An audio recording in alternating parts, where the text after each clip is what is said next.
Single dad forced to marry disabled billionaire. On the wedding day, she stood from her chair for his triplets. The first time Ethan Cole saw Isabella Grant, she was sitting perfectly still in a wheelchair, her hands folded calmly in her lap, eyes sharp enough to cut through the silence. And he knew immediately, this marriage had nothing to do with love. Ethan was a single father of triplet girls, Lily, Emma, and Rose, barely keeping his life together after his wife's death 3 years earlier.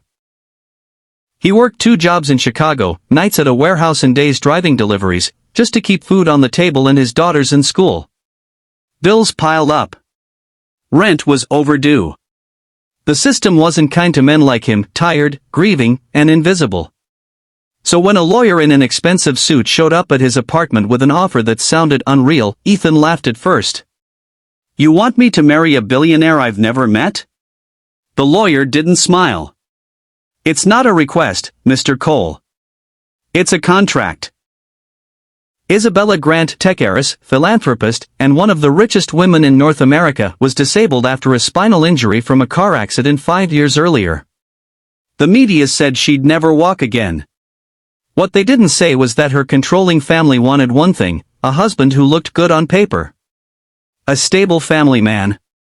Someone harmless. Someone desperate enough to agree. In return, Ethan's debts would be erased. His daughter's futures secured. Healthcare, education, a home. Everything he'd been failing to give them.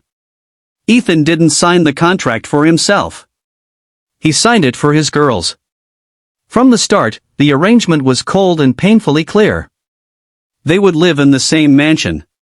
Appear together at public events. No expectations of romance.